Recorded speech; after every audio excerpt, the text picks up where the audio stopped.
Sejam todos muito bem-vindos, muito bem-vindas, boa noite. A gente vai dar início aqui a mais um evento do PsiPro, que é a sua nova plataforma de terapia online, que vai ser lançada muito em breve. Então, todo mundo aguardando aí esse lançamento super especial. Hoje a gente vai conversar com a psicóloga Suelen Souza, que já está esperando aí para falar com a gente. A gente vai tratar de um tema muito interessante, que é a psicologia nos relacionamentos. Então, tem tudo a ver com esse momento atual que a gente está vivendo. Então, casamentos que estão terminando por conta da convivência, né, dentro de casa, questão do ciúme, das traições. Como é que a psicologia lida com tudo isso? Então, já para iniciar, vamos dar as boas-vindas à nossa entrevistada de hoje, a Suelen Souza. Seja bem-vinda, Suelen. Olá, boa noite. Bom, primeiramente queria agradecer pelo convite, né? Estou lisonjeada aí por esse convite. Fico tão feliz de ver tantas pessoas interessadas nesse tema, né? Tantos estudantes. Nossa, que saudade da época que eu era estudante. E a gente continua sendo estudante sempre, né? Porque psicologia você não para de estudar nunca. Fico muito feliz. Muito obrigada pelo convite. Que bom. Então, vou passar a palavra para o professor Marco Aurélio, que vai dar início aí à rodada de perguntas para a Suelen. Lembrando, pessoal, que vocês podem mandar perguntas para a entrevistada através do chat. E aí a gente vai interagindo, vai fazendo as perguntas e ela vai respondendo. Então, passo a palavra agora, nesse momento, ao professor Marco Aurélio Freire. Boa noite, Suelen. É um prazer, né, estar aqui com você. E é o seguinte, você é uma psicóloga de relacionamentos, enfim. E relacionamento é algo que nunca se falou tanto de relacionamento, acredito, nos últimos tempos e ainda mais durante a pandemia. A gente ouve muito as pessoas em busca disso, em busca do amor, querendo sempre pensando muito nisso, no amor, no príncipe encantado, na metade da laranja. As músicas da indústria cultural tratam de amor ou da traição, mas tratam muito disso, né? Do par perfeito, da metade da laranja, dois amantes, dois irmãos. Existe isso? Existe esse par perfeito, Suelen? Eu tô com medo de frustrar a galera aqui. Mas não existe. Não existe isso e a sociedade ela vem se frustrando justamente com essa descoberta, né? De não dar certo com um e aí tentar outro relacionamento e tentando relacionamentos, tanto que o divórcio no mundo aí aumentou muito na pandemia, então mais ainda, né? Porque as pessoas elas já pensam ali no casamento com a seguinte frase: vou casar, se não der certo, a gente divorcia, né? E aí já começa o relacionamento, o casamento de uma forma errada, né? Com a possibilidade de um término. Nem casei, já tô pensando no término, né?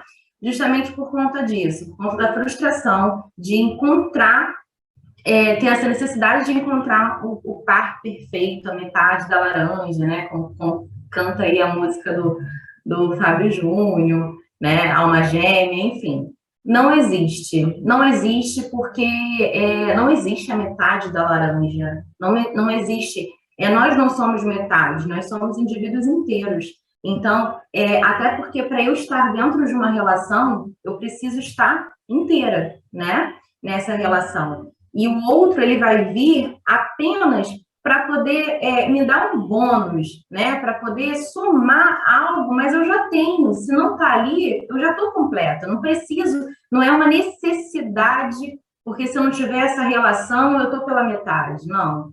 É como se fosse uma junção. Bacana ter um relacionamento para a gente poder construir, planejar juntos a nossa vida, isso é ótimo, né? Mas não que seja uma necessidade de encontrar alguém perfeito.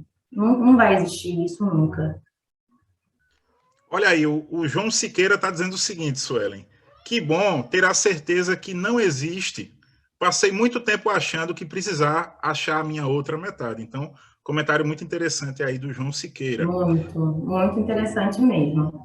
Porque as pessoas, é o que eu estava falando, né? As pessoas passam nessa, eu preciso encontrar, não estou dando certo com essa pessoa aqui, as nossas ideias não estão batendo, eu penso de uma forma, o outro pensa de outra, não está dando certo, e isso frustra a gente, né? Nossa, cadê aquele relacionamento da Disney? Cadê aquele relacionamento do comercial de margarina, sabe? Família feliz, final de novela da Rede Globo, todo mundo feliz. Não existe. Existem duas pessoas tentando fazer dar certo, né? E até conseguir fazer dar certo, vão vir muitas descobertas, algumas ruins, outras positivas, mas é isso, né? Comunicação vale justamente por conta disso, para poder fazer o negócio andar. Suelen, no nosso imaginário, no nosso senso comum, nós imaginamos que as duas grandes causas para o fim de um relacionamento são as questões financeiras, e a gente sabe que a pandemia trouxe uma série de percalços para as famílias, porque o número de desempregados está muito alto no Brasil, muita gente perdeu o emprego, tem muita gente buscando se realocar no mercado, e isso tem trazido uma série de prejuízos relacionais para as famílias e também para os namorados e também para o marido, para a mulher, nos relacionamentos em geral. Então, a primeira grande causa que a gente imagina são as questões financeiras. E aí a outra grande causa seriam as traições. Na sua opinião, pela sua experiência clínica, também pelo número de casos que você já trabalhou, o que é que causa hoje o fim de um relacionamento? Então, eu concordo, né? E aí tem aí em pesquisa científica uma das maiores causas ser o financeiro. A traição, ela vem como primeira causa, né? Em base nas pesquisas. O segundo maior é o financeiro. E o terceiro maior vem como a comunicação. E aí, eu, enquanto terapeuta de casal, o que eu escuto, o que eu não atendo somente casais, eu atendo pessoas que estão em sofrimento em relacionamentos, né? O que eu escuto dessas pessoas, o que eu analiso é a falha da comunicação. Porque, vamos lá, vou tentar fazer vocês entenderem aqui. Se eu não tenho uma comunicação bacana, como que eu consigo falar sobre finanças? Se eu não consigo ser aberta com o meu parceiro por uma questão, como que eu consigo conversar sobre eu fui mandada embora, eu tô com um problema, não tô com dinheiro, como que eu tenho uma conta que está atrasada, como que eu consigo conversar se eu não tenho um diálogo bom? A traição, ela também vem, normalmente, eu sei que é um pouco polêmico o que eu vou falar aqui, tá? Mas é em base a estudos, é em base também do que eu vejo na minha vivência de consultório. Quando a gente fala sobre traição, Suelen, você vai justificar uma traição? Não, não vou justificar a traição. Vou tentar explicar aqui que a traição não acontece assim. A pessoa acordou e falou, nossa, vou trair. Normalmente é um desgaste que acontece numa relação, tá? É um desgaste que acontece. E esse desgaste ocorre por quê? Por falta de comunicação. A pessoa acaba não dizendo para o outro como está se sentindo, aí começa a entrar na rotina, vai deixando de lado aquela relação, a vontade de consertar vai se perdendo, e aí há a traição, né? Normalmente, quando acontece a traição, o relacionamento, normalmente o relacionamento está naquele momento fragilizado, né? E aí, infelizmente, ao invés do casal sentar e conversar para consertar as coisas, acaba tomando decisões que não condizem com o que deveriam serem tomadas, tá? Então, na minha vivência, eu acredito que é a comunicação. Bem, tem uma questão que eu queria que, se possível, você fizesse uma separação para a gente entender. Quais são as principais causas dos fins dos casamentos e dos namoros? Porque, Suelen, a definição de relacionamento, ela está muito mudada. Acho que a gente que é mais da geração millennial, acho que o pessoal que é geração Z aí, deve rir ainda da gente, dizer que a gente é cringe. Mas, quando nós éramos adolescentes, os próprios termos, né, da definição entre ficar, namorar, enfim, tinham umas gradações. Agora, para o namoro, parece que isso, claro, muda de geração, e as pessoas, para confirmar que estão namorando, tem todo um processo. Muitas vezes esse relacionamento não se solidificam, e aí as pessoas se frustram. Então, queria entender, se na tua experiência clínica, como é que é isso para as pessoas? Como as pessoas trazem isso, a definição de namoro, de estar namorando ou não, se isso é uma grande dúvida para as pessoas, e também quando elas vão para uma etapa mais forte ainda, que é o casamento ou união estável, também, que tem gente que não casa no sentido jurídico, mas convive. E aí, quais são os motivos dos dois casos, né? Os motivos do fim dos namoros e dos fins dos casamentos. Quais são os motivos dos fins dos namoros e dos fins do casamento? Então, bom, o pessoal hoje realmente está bem não tem mais essas etapas, né? É muito difícil você ver, normalmente, eu começo a ficar, e aí o ficar é o antigo namoro, na verdade, né? O ficar é o antigo namoro, e aí quando você namora, você já está morando na casa do parceiro ou da parceira, e aí vai ficando, daqui a pouco já gera uma união estável. O pessoal também não tá mais naquela coisa de vamos preparar o casamento, né? Uma festa, o pessoal já quer mais viajar, enfim, já estou junto, vamos assinar só o papel, então não precisa, enfim. Mas, normalmente, o namoro, ele se rompe, e aí eu estou falando de uma forma generalista, tá? O namoro, ele se rompe porque, como está ali no início, as ideias não batem. As ideias, elas acabam... enquanto um está numa fase de, sei lá, conquistar a vida, o outro já conquistou e querem coisas diferentes, né? São ideias diferentes. Então, os namoros, eles vêm a romper por conta disso. O casamento, não. Você já tem aquela vivência, você já tem aquelas frustrações, aquelas conquistas, aqueles planejamentos. E aí, em algum determinado momento, se rompeu o laço da comunicação. E aí, você acaba, não quero brigar, porque no casamento você vê muito isso, né? Eu não quero brigar, porque qualquer coisa que fala é brigar, vai causar um mal-estar. Então, eu vou engolir isso aqui, eu vou deixar de lado e vai colocando para debaixo do tapete. E aí, as coisas não vão se resolvendo, quando vê, tá uma grande bola de neve. E acontece os rompimentos, né? Respondi a sua pergunta? Sim, respondeu. Gostei. Deu para entender os motivos diferentes. Olha, o Otávio de Carvalho está comentando aqui. Nos acostumamos com o outro e esquecemos de ajudar o outro a ser uma versão melhor de si mesmo.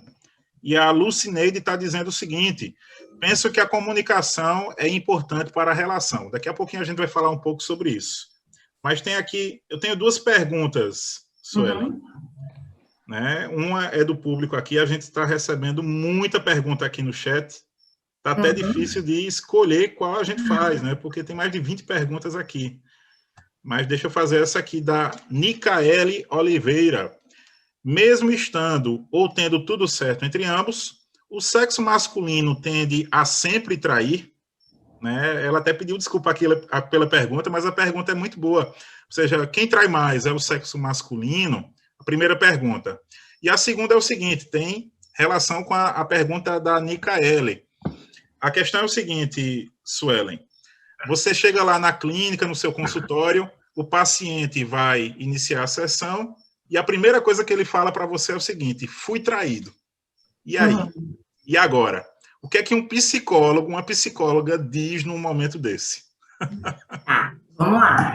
Então, já vou pedir desculpas, porque eu sou bem aberta, não tenho, desculpa o termo, mas não tenho mimimi, assim, então, muitas pessoas às vezes podem ir contra o que eu penso, tá? Então, é um tanto polêmico que eu vou falar sobre a traição, mas eu acho que vou fazer vocês entenderem. Se vocês não entenderem, vocês perguntam, que eu tô aqui para isso, tá?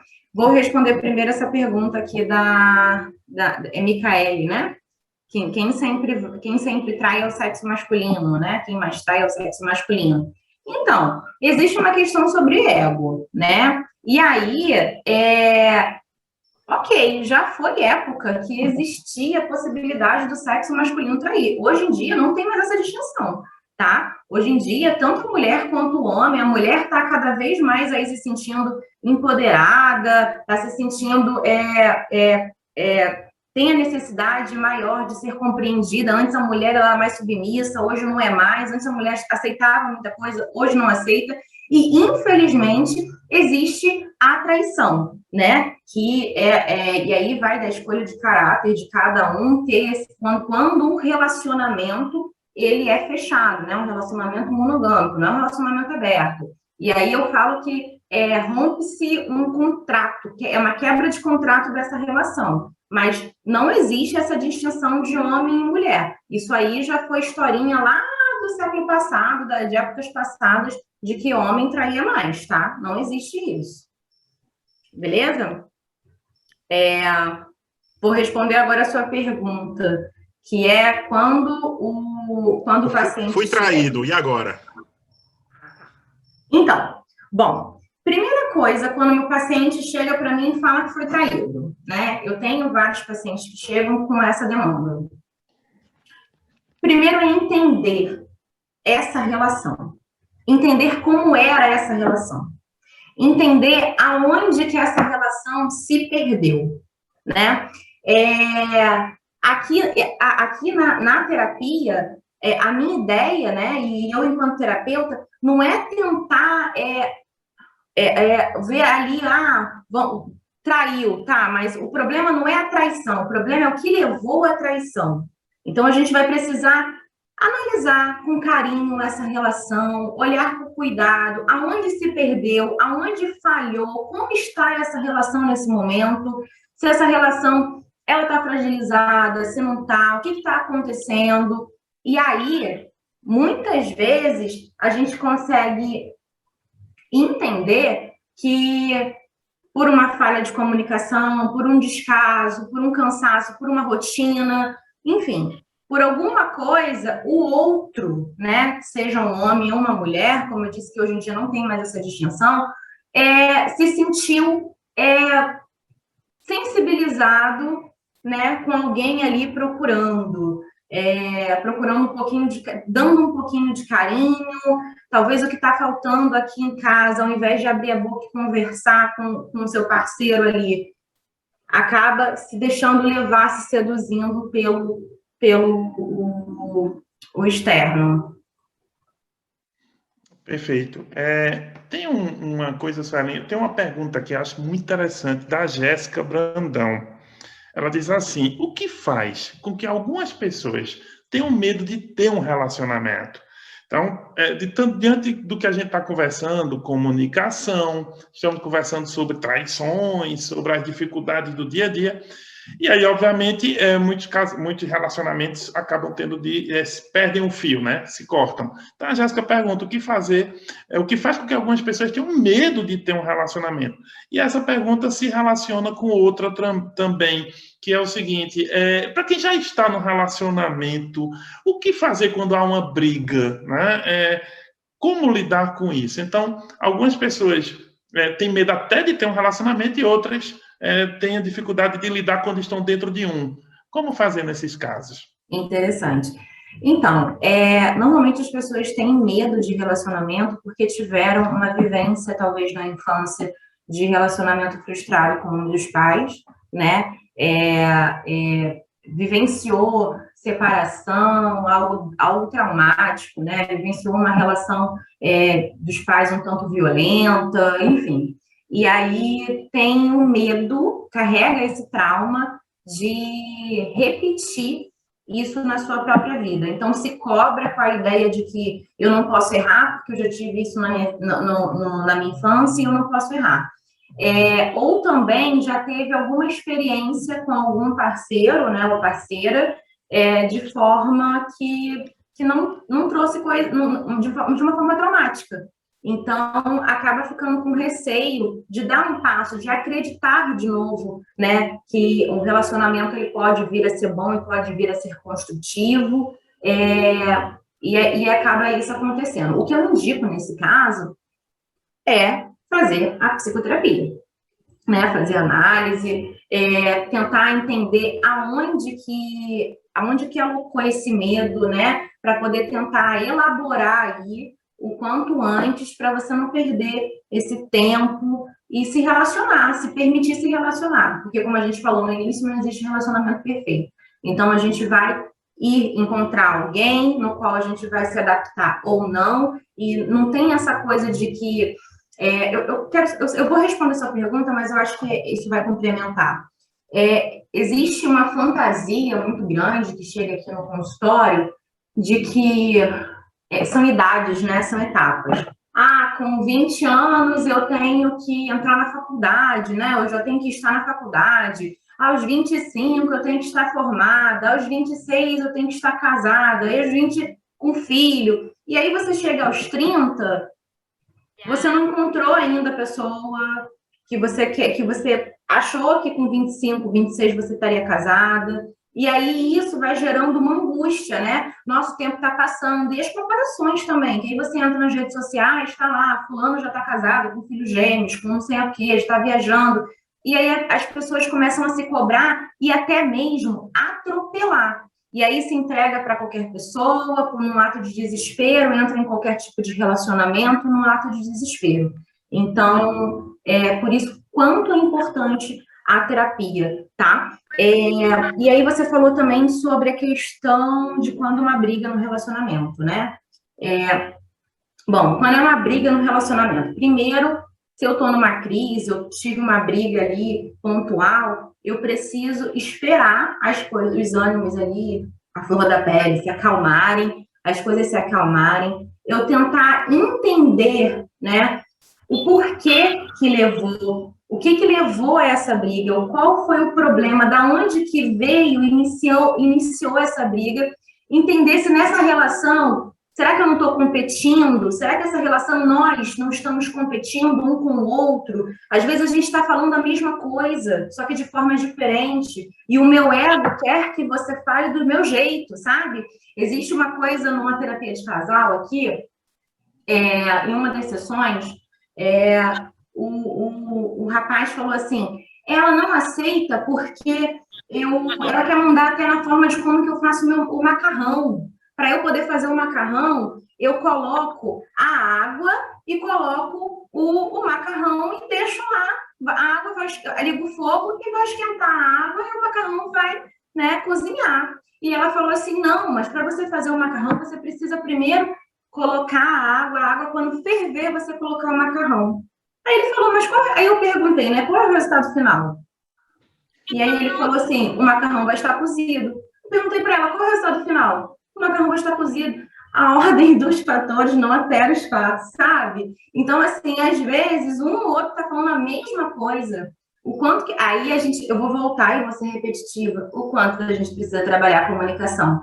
E comunicação não é só falar, é eu trabalhar a minha escuta. Às vezes, naquele momento, eu não vou estar gostando de ouvir aquilo, mas eu preciso me permitir.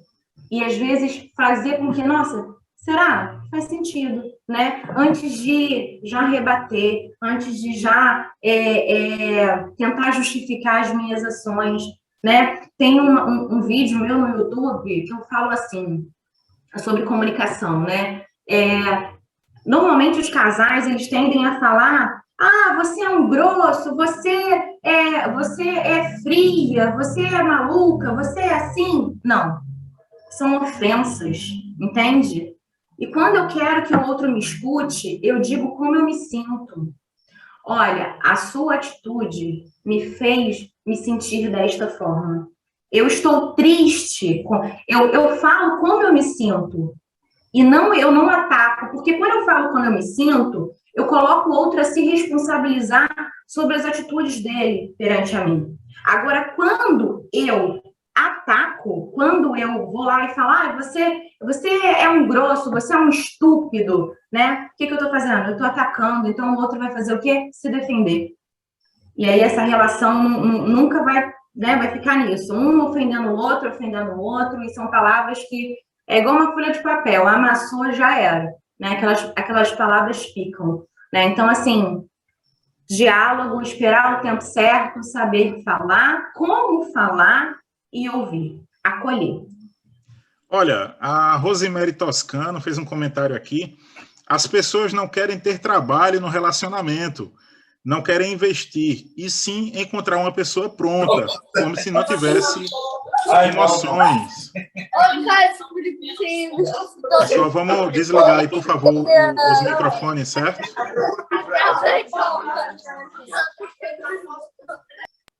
Pronto. Bem, parece que está tendo alguma briga de relacionamento aí, né?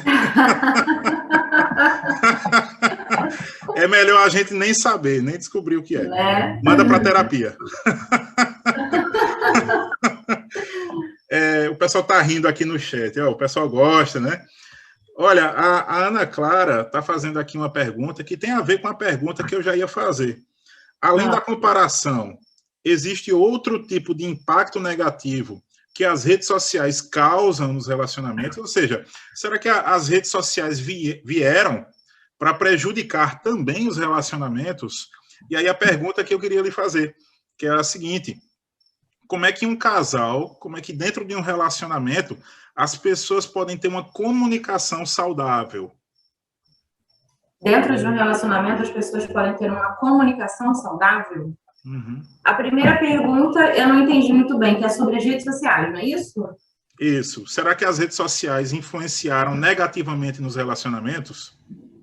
Então, na verdade, as redes sociais, elas estão aí o tempo todo para poder... duas coisas, né? Uma que é para poder testar a confiança aí dessa relação, porque eu vejo muitos casais querendo fazer perfil juntos, né? Ou então muitos casais vivendo só de status dentro das redes sociais, né? Estão ali, acabaram de brigar, mas tiram uma foto, tá tudo bem, né? Quero mostrar para o outro, quero viver de status, né? E aquilo realmente não funciona, porque não se sustenta. Então, eu vejo que as redes sociais, ela só potencializa para quem é inseguro mostrar sua insegurança, para quem é ciumento mostrar também a sua insegurança, o seu controle, a sua necessidade de estar ali, vamos fazer um perfil junto, ou então vamos trocar a senha um do outro, né? Ou então, deixa eu ver qual foi a última vez que ele ficou online, ou que ela ficou online, se ela está online, está falando comigo, né? Assim, eu estou falando de coisas que eu escuto, tá?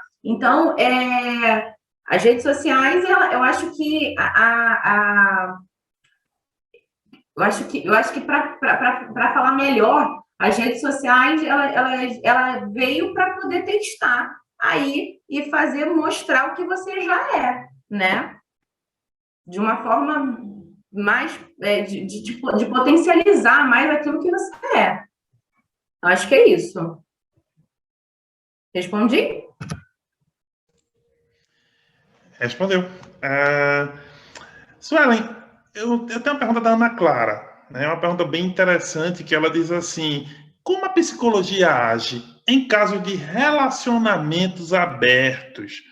E essa pergunta tem a ver com uma pergunta que eu também quero fazer, né? Que é o seguinte: como lidar com uma pessoa muito ciumenta? Vejam só, existem relacionamentos que os casais colocam como relacionamentos abertos, mas às vezes é possível, dependendo de como seja a situação, que uma das partes tenha inclusive muito ciúme.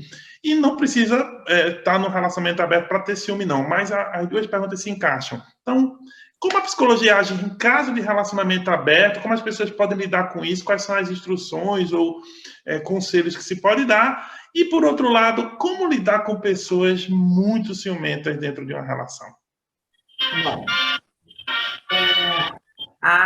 os relacionamentos abertos, eles estão aí, né? Então, quando chega aqui no consultório, que tem a primeira coisa que eu falo é sobre contrato de relacionamento. Como assim, Suelen? É uma folha de papel e você vai lá e assina? Não. É um contrato verbal mesmo, né? Vamos deixar claro aqui, sem expectativa, o que você quer dessa relação? Como que é essa relação para você? Né? Olha, eu gosto de você, eu quero estar com você, mas eu quero, né, ter a oportunidade de ter outras vivências, outras experiências com outras pessoas. Tá tudo bem para você? Tá, ok. Então, quando as coisas estão claras, acertadas desde o início, a psicologia não vê problema quanto a isso, né? Para terapia de casal, para o relacionamento, não se tem problemas enquanto a isso. Agora, só se tem problema quando uma parte aceita por medo de ficar sozinha e perder essa pessoa. E aí, eu não estou bem comigo, eu aceito essa relação aberta, né? A qualquer custo, eu vou aceitar a qualquer custo para poder estar com essa pessoa e eu acabo me frustrando, eu acabo ficando mal, isso me gera ansiedade, isso me gera uma angústia, porque eu fico em casa e eu não sei se essa pessoa está com, como que tá, se está com outra, se vai me trocar, né? Que é essa sensação de troca. Mas quando as coisas estão combinadas, as coisas estão acordadas, tudo flui. Agora, falando sobre uma pessoa ciumenta, bom,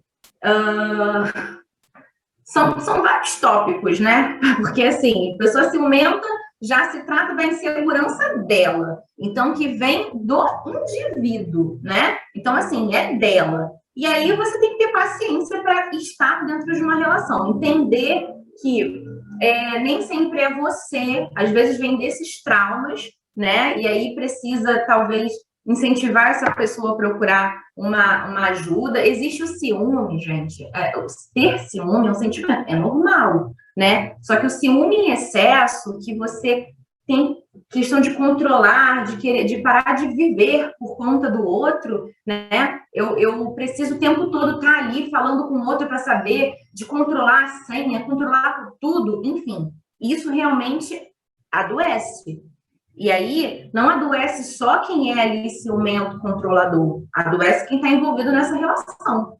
Porque causa angústia, né? Então, assim, você precisa alimentar a confiança, mas só que alimentar a confiança, as pessoas entendem assim, ó, vou te dar a senha, vou fazer uma rede social junto com você, eu vou te responder, eu vou te mandar foto, tá? Ó, cheguei aqui na casa da minha mãe, tá? Ó, você quer falar com ela? Vou ligar de vídeo, né? Enfim, as pessoas fazem muito isso. Só que alimentar a confiança não é isso. Alimentar a confiança é você condicionar o outro a aprender a ter relacionamento saudável. E ter relacionamento saudável é aprender a ter segurança, tá? Então, se eu vou num lugar, eu vou avisar e o outro precisa confiar, ele precisa se adaptar e entender. E aí tem um ponto muito importante que é nunca mentir. Quem está dentro dessa relação não pode mentir. Eu já vi muitas pessoas assim, mas eu menti, assim, porque eu estava nervoso, porque ele ia querer saber onde que eu estava. Não se pode mentir para uma pessoa que tem ciúme, porque a pessoa que tem ciúme, veja bem, ela já é insegura por natureza. E aí, se ela já é insegura, você vai só alimentar. Se mentiu pequenininho, não existe mentirinha, mentirona, existe mentira. Então, se você foi capaz de mentir sobre isso, a cabeça de uma pessoa ciumenta, insegura, vai imaginar 1000 coisas, né? Então, assim, você também tem que estar preparado para estar dentro de uma relação com uma pessoa ciumenta, senão você adoece, tá? Suelen, tem várias perguntas aqui interessantes do público. Okay. Tem uma que fala aqui, ó, da Nicaele. Relacionamento abusivo e o abusador tenta se vitimizar. Como lidar com isso? Então, uma pergunta aí da Nicaele. Mas tem uma pergunta também que eu queria fazer, que é o seguinte. Talvez por inexperiência, por ser um primeiro relacionamento, tem pessoas que elas não sabem identificar quando estão dentro de um relacionamento abusivo, um relacionamento tóxico. Eu gosto muito dessa metáfora, né, do relacionamento tóxico, porque é como se realmente você estivesse entrando em contato com algo que lhe faz mal, como alguém que tem uma alergia, né, comeu um camarão e passou mal, ou uma substância tóxica. Então, os relacionamentos podem fazer mal e muito para as pessoas, né? Mas tem muita gente que não sabe identificar quando está dentro de um relacionamento desse tipo. O que é que você diria para essas pessoas? Como identificar um relacionamento tóxico?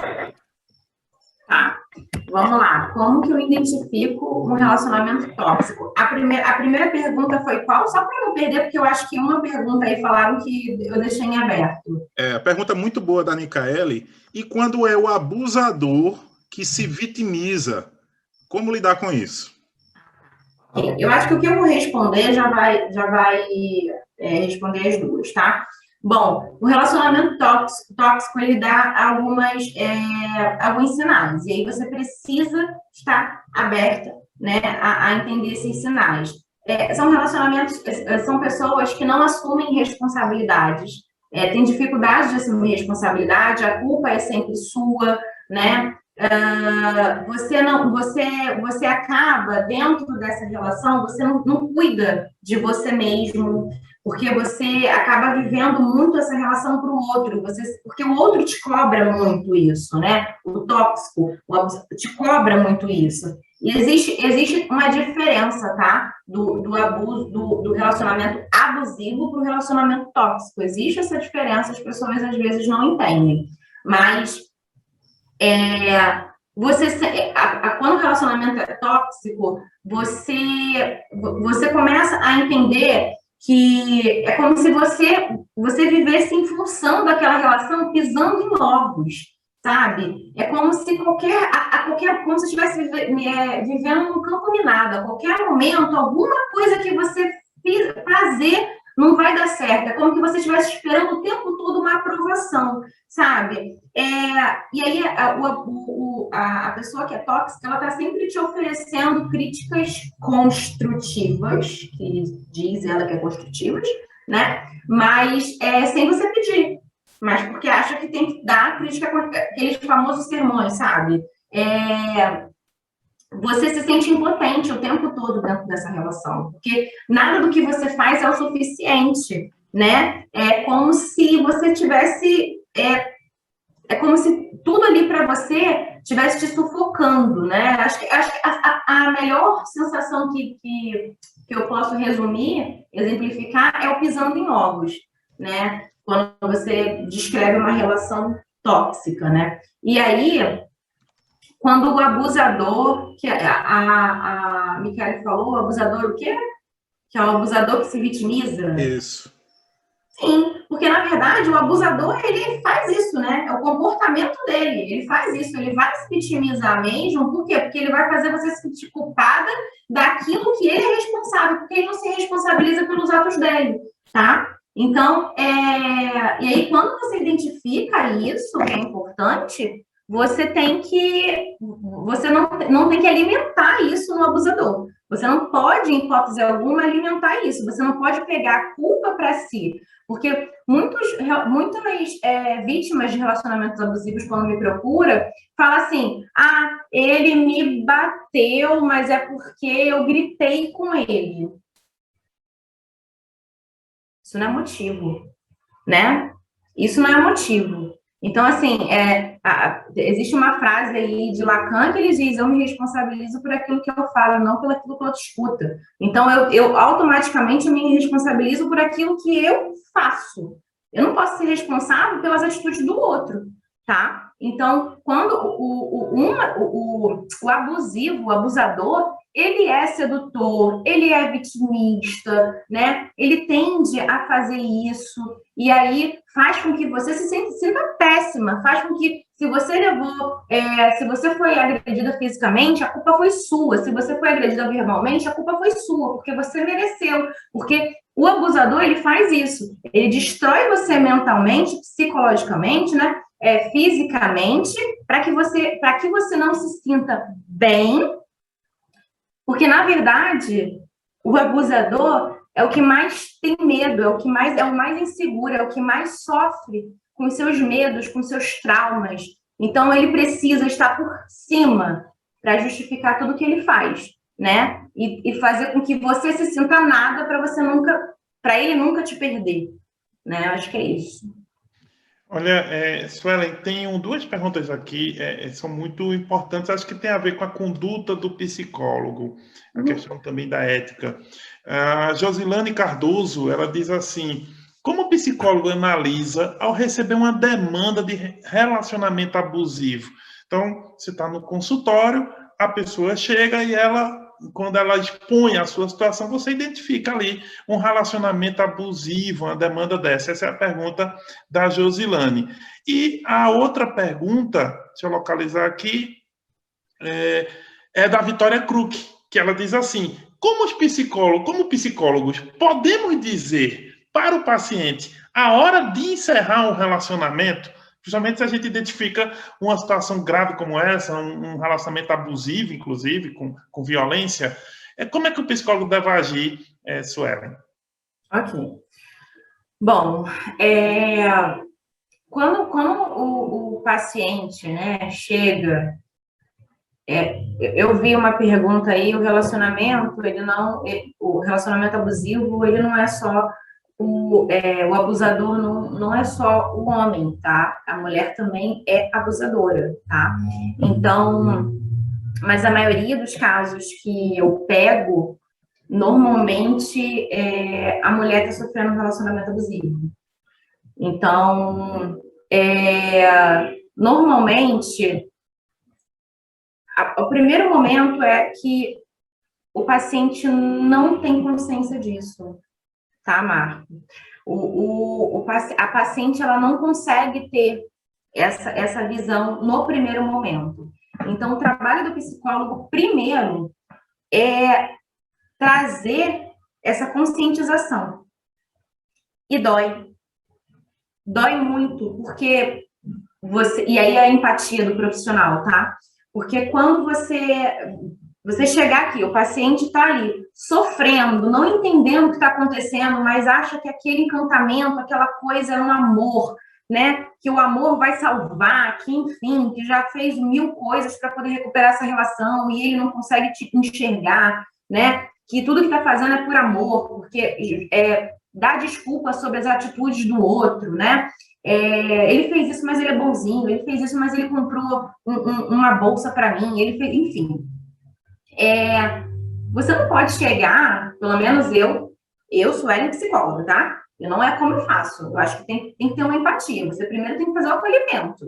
Você acolhe o paciente, você tenta fazer com que o paciente se conscientize, e isso são algumas sessões. E sim, agora, se o paciente estiver em risco, é interessante que você direcione com cautela, com cuidado, essa conscientização, porque não adianta.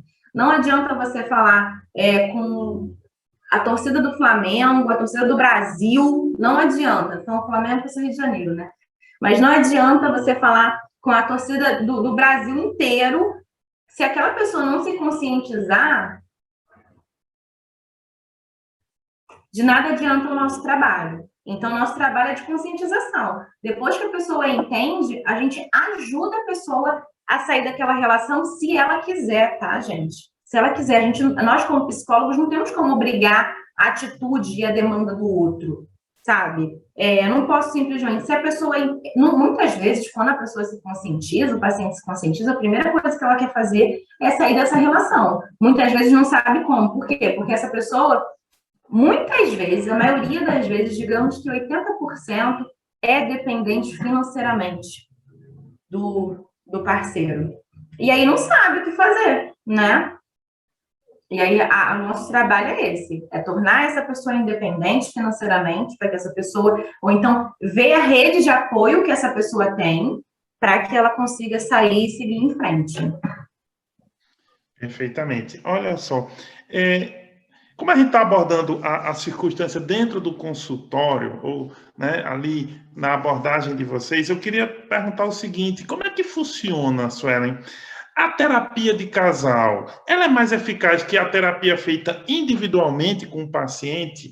Como é que é essa dinâmica de uma terapia com os dois ao mesmo tempo? A terapia de casal, a primeira coisa que eu pergunto é, normalmente, quando uma pessoa me procura, né? Normalmente é um deles, e aí eu pergunto se o parceiro ou a parceira também está aberto a fazer a terapia. Porque muitas vezes eu quero, estou levando forçado, não funciona. Até porque terapia individual, você também tem que querer, você não pode forçar, né? Você não pode forçar a criança a fazer terapia, você não pode forçar o adolescente a fazer terapia, né? Porque senão não funciona, não funciona. Vai estar ali só perdendo tempo, dinheiro, enfim, não funciona. Não só ambas as partes ficarão frustradas, né? Inclusive o profissional. Então, quando o casal ele está fazendo, ele está buscando terapia, os dois têm que entender que já chegou no momento que não está dando e não está dando os dois sozinhos para resolver o caso, precisa desse auxílio profissional e eles estão abertos a isso. E aí os dois estão disponíveis, né? E aí dá muito certo, porque os dois estão disponíveis. Agora, quando uma parte só quer fazer e a outra não quer, eu indico para fazer sozinha. Por quê? Porque não vai trabalhar só essa relação, porque a partir da minha mudança, a minha mudança acaba implicando na mudança do outro, né? Porque a forma de como eu mudo, eu acabo implicando na mudança do outro. Não que eu mude o outro, ninguém muda ninguém. Mas eu implico, sim, na mudança do outro a partir da minha mudança, né? A partir dos meus não, eu condiciono o outro é uma frase que eu falo muito, né? Quem me acompanha lá no Instagram sabe. Sou eu que digo como o outro vai me tratar. Então, às vezes, eu estou falando para o meu parceiro de uma forma errada como ele deve me tratar, né? Eu estou direcionando de uma forma errada. Então, e aí, se o meu parceiro não quer e eu começo a fazer terapia, eu começo a me olhar de forma diferente, eu começo a cuidar de mim, do meu relacionamento. E quando a gente fala de relacionamento, a gente não fala só de relacionamento amoroso. A gente fala de todas as nossas relações, tá? Profissionais, familiar, meu relacionamento como mãe, meu relacionamento como filha, meu relacionamento como amigo, enfim. Então, todas as minhas relações mudam. E aí, terapia de casal só funciona quando, de fato, os dois estão dispostos e entendem que necessitam. Suelen, antes da gente fazer a próxima pergunta, você citou aí o Instagram. Para quem quiser te seguir, deixa eu deixar no chat aqui para o pessoal. Qual é teu Instagram? É @psi_suelen_souza. Suelen com 2 L's, N de navio e Souza com Z. Olha aí, coloquei no chat, Psi Suelen Souza. Isso Vou aí. fazer agora uma pergunta, Suelen. Muita gente mandou aqui no chat. Eu vou tentar condensar tudo aqui para você, que é o seguinte, algumas dúvidas sobre a questão da abordagem. Qual é a abordagem que você segue? Se é Gestalt terapia, se é psicanálise, se é TCC. O pessoal está curioso aqui para saber qual é a tua abordagem enquanto psicóloga de relacionamentos. Sim, né? sim. Então, essa primeira pergunta e a seguinte, dá para ser psicólogo de relacionamentos e utilizar qualquer abordagem? Então, vamos lá. Eu sou psicóloga de formação, né? Eu tenho a minha abordagem de escolha é a psicanálise, tá? Inclusive, nas minhas 2 especializações, eu sou especialista em saúde mental e atenção psicossocial e sou especialista em terapia de casal.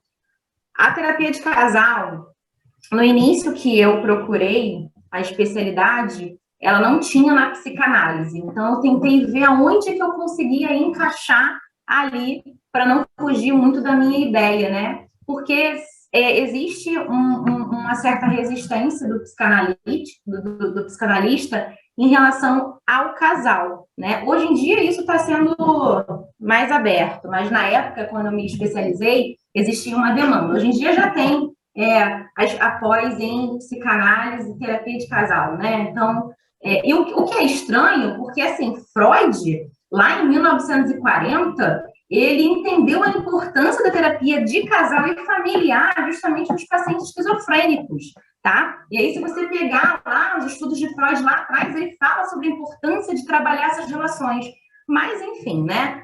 Porque talvez não é um mercado que tinha na época que eu fiz. Ok. Mas, sim, qualquer área você consegue fazer. Existe a TCC, tem excelentes especializações aí em TCC para terapia de casal, tem a Gestalt terapia, tem a sistêmica, que a sistêmica foi a abordagem que eu fiz de especialização, né? Que na época era o que tinha, né? Enfim. E aí tem a sistêmica, hoje em dia tem a psicanálise, mas dependendo aí, se você procurar dentro da sua abordagem de escolha, você vai ter. É muito mais fácil você encontrar na Gestalt, na TCC, né, na sistêmica, você consegue encontrar. Pessoal, a gente está aqui nos últimos 5 minutinhos, e aí eu queria trazer para vocês 2 coisas muito importantes. Primeiro, que é o Congresso de Hipnoterapia, deixa eu mostrar aqui para vocês. Primeiro Congresso Nacional de Hipnoterapia, algo realmente inovador. A gente vai contar com palestrantes do Brasil todo, por exemplo, aqui, olha, a Pimen Nakano, a André Yukimi Maeda, a Cíntia Faria, o Anderson Correia, a Rafaela Raio. Então, vão ser 10 palestrantes ao longo de 5 noites, entre os dias 26 e 30 de julho, na última semana do nosso mês agora, mês de julho. Então, entrem no perfil do Instagram do PsiPro, que é @psi.pro, e lá vocês vão poder se inscrever. E aí eu queria passar a palavra para o professor Marco Aurélio, ele vai fazer aí a última pergunta, mas eu queria que a gente sorteasse uma inscrição gratuita no Congresso de Hipnoterapia. Então, quem é que quer participar aí do Congresso de Hipnoterapia? Realmente é algo inovador que o PsiPro está trazendo.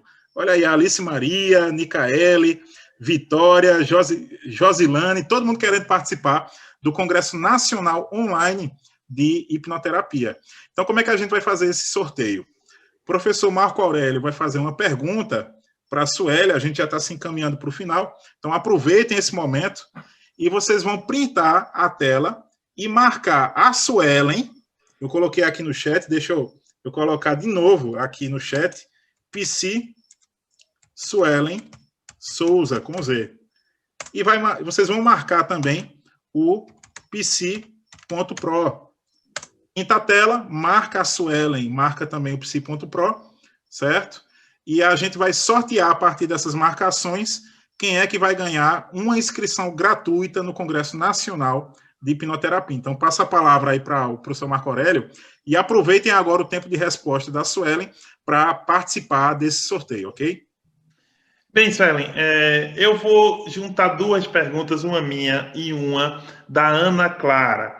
Olha só, a minha pergunta é o seguinte, o que você diria para um estudante? Veja, se um estudante quiser seguir essa área, o que ele deve fazer para se capacitar? Existe pós-graduação? Você meio que já começou a responder na sua abordagem, mas eu vou entrar nessa e com a pergunta da Ana Clara. O que a gente pode fazer é o seguinte, olha, ela diz assim, como é o mercado para o terapeuta de casal? Tem muita demanda? Imagino que é difícil os dois entrarem em consenso de que precisam de uma terapia conjunta. Então, você que já está no mercado, né? Como é que é isso? Como é que é essa vivência, né, para lidar com isso, que se esse mercado é promissor, enfim, vamos pensar no futuro, né? Tem muitos estudantes aqui do país inteiro e que acredito que estão gostando muito dessa entrevista, e aí, enfim, o que a gente diz para eles, Suelen? Então, bom, assim como para ser psicólogo, você precisa não só estar formado, né? Você precisa fazer supervisão, você precisa estar sempre em estudo constante. Então assim, para um psicólogo ser terapeuta de casal, além dessas especializações que você pode fazer, que tem talvez na sua cidade, ou até mesmo online, né? Hoje em dia tem aí uma facilidade do EAD, tem também esses cursos de formação, tá? Então, tem vários cursos de formação, tem um curso, eu não sei se eu posso falar o nome de dois aqui que veio na minha cabeça agora, posso? Sem problema. Tem o Instituto de Terapia de Casal, que você consegue encontrar no Instagram, tem também o Instituto de Relacionamento, né? E tem outros também, tem o Ciclo CEAP, que tem cursos de extensão aí para terapeuta de casal.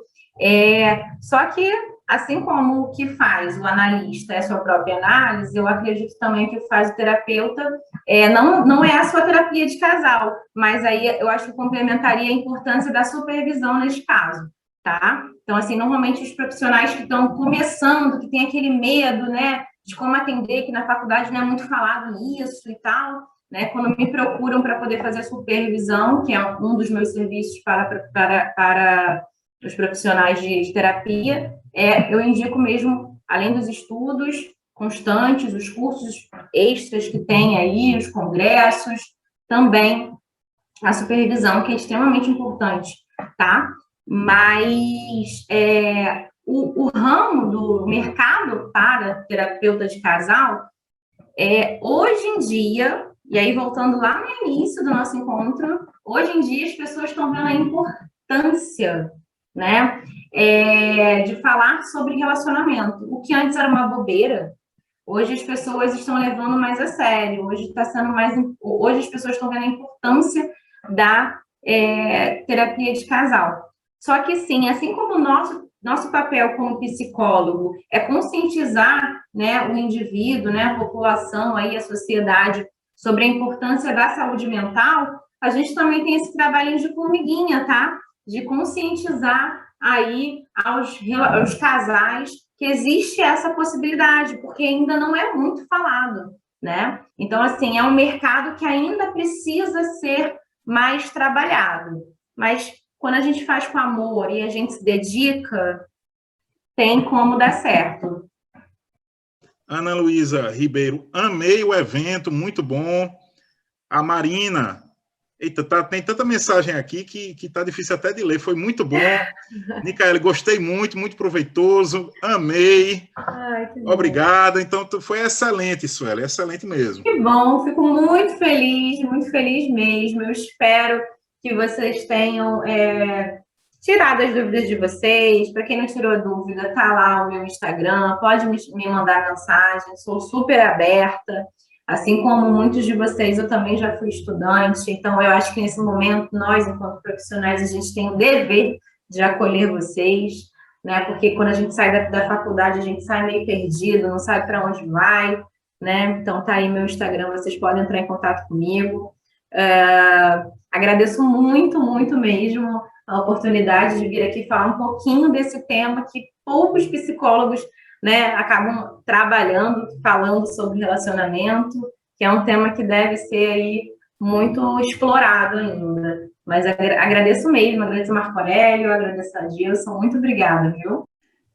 Bem, Suelen, muito, olha, meus parabéns, realmente você viu como o público se identificou com o tema, e realmente relacionamentos é algo que antes meio negligenciado pelas formas que a sociedade tratava isso, né, um casamento eterno e sólido. Hoje, diante de uma sociedade líquida, de certo modo, a gente tem a vantagem da sociedade líquida, se você me permitir, é dizer que a gente tem que prestar mais atenção aos nossos relacionamentos como parte da vida, né, da vivência, não só a questão financeira, o trabalho, os filhos, mas a aposentadoria, mais óbvio, o companheiro, a companheira, os quais a gente escolhe para estarmos juntos. Então, essa escolha precisa ser bem pensada, e nada melhor do que a ajuda profissional, né? De quem se dedica, de quem estuda, de quem avalia, de quem analisa. E quanto mais estudiosos, né, que de certo modo a gente pode tirar daqui desse evento,